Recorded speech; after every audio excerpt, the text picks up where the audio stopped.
നമസ്തേ. ഇന്ന് നമുക്ക് 5 സുന്ദരിമാരുടെ കഥ കേൾക്കാം. ഒരു ചെട്ടിയാർ ധനാഢ്യനാണ്. അയാളുടെ വീട്ടിൽ മോഷ്ടിക്കാനായിട്ട് ഒരു കള്ളൻ കയറി.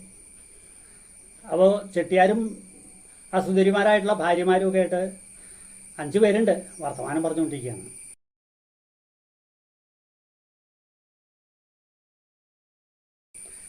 അപ്പോൾ കള്ളൻ വിചാരിച്ചു ഏതായാലും അവർ ഉറങ്ങട്ടെ എന്ന് വിചാരിച്ച് ഒരു ദിക്കിൽ ആരും കാണാണ്ട് ഒളിച്ചിരുന്നു. അയാൾ അവിടെ ഇരുന്ന് ഉറക്കം തൂങ്ങി അങ്ങോട്ട് ഉറങ്ങിപ്പോയി.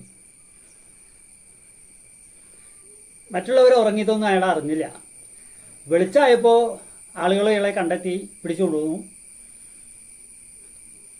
പഴയ കാലത്തൊക്കെ ഇന്നത്തെ പോലെയുള്ള കോടതിയൊന്നുമില്ലല്ലോ വിചാരണ ചെയ്യാനായിട്ട്. ആ നാട്ടിലെ പ്രമാണിമാരൊക്കെ കൂടും. എന്നിട്ട് അതിൽ പ്രധാനിയായിട്ടുള്ള ഒരാൾ ജഡ്ജിയെ പോലെ ഇരിക്കും. എന്നിട്ട് കുറ്റം ചെയ്ത ആളുടെ കുറ്റം എന്തൊക്കെയാണെന്ന് വിസ്തരിക്കും. അതിനുശേഷം ശിക്ഷ വിധിക്കും. അങ്ങനെയാണല്ലോ. അപ്പോൾ അതിനുള്ള ഒരുക്കങ്ങളൊക്കെ ആയി നാട്ടുകാരൊക്കെ കൂടി പ്രമാണിമാരൊക്കെ എത്തി. വിധി പ്രസ്താവിക്കേണ്ട ആളും ജഡ്ജിയെ പോലെയുള്ള ആളൊക്കെ എത്തിക്കഴിഞ്ഞു. കള്ളനെ ഹാജരാക്കി. അയാളോട് ചോദിച്ചു, എന്തിനാ വീട്ടിൽ കയറിയത്? ചെട്ടിയാരുടെ, ഞാൻ കുറച്ച് പണവും സ്വർണമൊക്കെ മോഷ്ടിക്കാൻ വേണ്ടിയിട്ടാണ്. എൻ്റെ വിവാഹമാണ്, വീട്ടിലാണെങ്കിൽ ദാരിദ്ര്യമാണ്, അതിന് വേണ്ടിയിട്ടാണ് കയറിയത്. അപ്പോൾ ആളുകൾ ചോദിച്ചു, എന്നിട്ട് നിങ്ങളെന്താ മോഷ്ടിക്കാതിരുന്നേ? ഞാനവിടെ ഇരുന്ന് ഉറക്കം തൂങ്ങിപ്പോയി, ഉറങ്ങി. പിന്നെ നിങ്ങൾ വന്ന് പിടിച്ചപ്പോഴാണ് ഞാൻ ഉണരണത് തന്നെ. പക്ഷേ അതുകൊണ്ട് ഒരു ഗുണമുണ്ടായി. എന്താ അത്?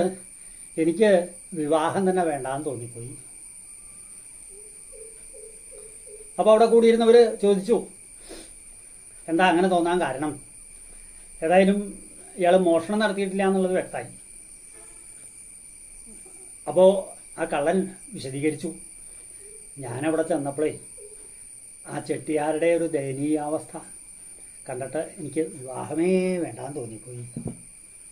കാരണം എന്താ, 5 ഭാര്യമാരാണ്, സുന്ദരിമാരാണ്. അവർക്ക് ചെട്ടിയാരോടും ചെട്ടിയാർക്ക് അവരോടും വിരോധമൊന്നുമില്ല. അപ്പോൾ അവരെ ഓരോരുത്തരും ചെട്ടിയാരെ ഓരോരോ കാര്യങ്ങൾക്ക് നിർബന്ധിക്കുകയാണ്. ഒരു ഭാര്യ നല്ല കാഴ്ച കാണാനായിട്ട് ക്ഷണിക്കണം, അതേസമയത്ത് മറ്റൊരു ഭാര്യ നല്ല പാട്ട് കേൾക്കാനാണ് ക്ഷണിക്കുന്നത്. അപ്പോൾ മൂന്നാമത് ഒരുത്തി നല്ല ഭക്ഷണ പദാർത്ഥങ്ങളൊക്കെ ആയിട്ട് ഇത് കഴിക്കൂ എന്ന് പറഞ്ഞിട്ട് ചെട്ടിയാരെ അതിന് പ്രേരിപ്പിക്കുന്നു. അടുത്ത ഭാര്യ ചെട്ടിയാരുടെ ദേഹത്തൊക്കെ ചെന്ന് ഉരുമ്മി സ്പർശന സുഖം ആസ്വദിക്കാൻ ശ്രമിക്കുകയാണ്. 5ാമത്തെ ഭാര്യ നല്ല സുഗന്ധമുള്ള വസ്തുക്കളൊക്കെ പൂശി ആ സുഗന്ധം കൊണ്ട് ചെട്ടിയാരെ വശീകരിക്കാനും സന്തോഷിപ്പിക്കാനും ശ്രമിക്കുകയാണ്.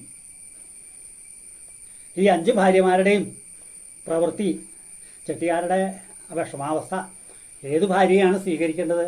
എല്ലാവരും ഇഷ്ടമാണ്, ആരെയും തള്ളിക്കളയാനാവില്ല.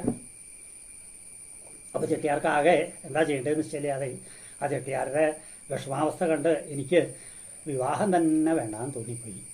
ഒരു വിവാഹം കഴിച്ചാലും ആ ഭാര്യയിൽ നിന്ന് ഇതുപോലെയുള്ള അനുഭവങ്ങളൊക്കെ ഉണ്ടാവുമല്ലോ.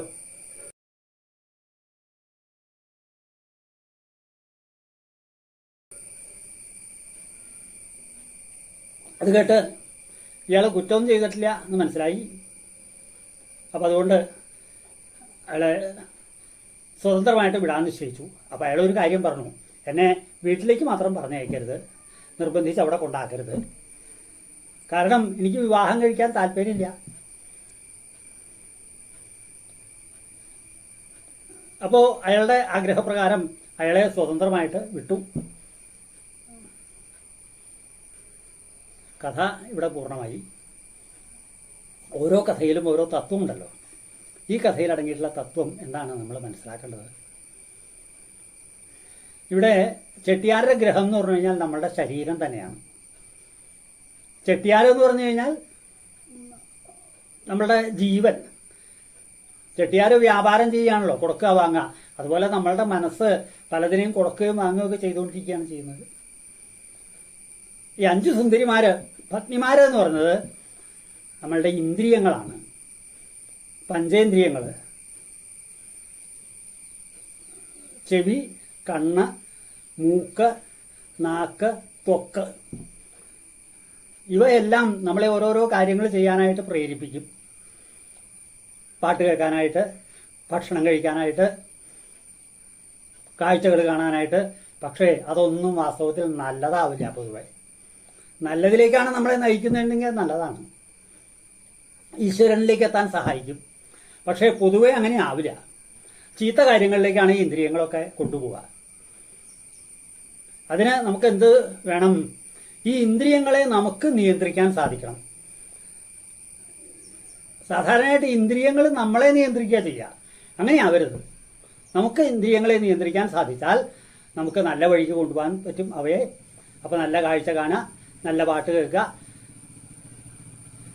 നല്ല ഭക്ഷണം കഴിക്കുക, അങ്ങനെ ഈശ്വരനിലേക്ക് അടുക്കാനായിട്ട് സഹായിക്കും. അതിന് നമുക്ക് ഇന്ദ്രിയ നിയന്ത്രണം നേടണം എന്നാണ് ഈ കഥ സൂചിപ്പിക്കുന്നത്. നമസ്കാരം.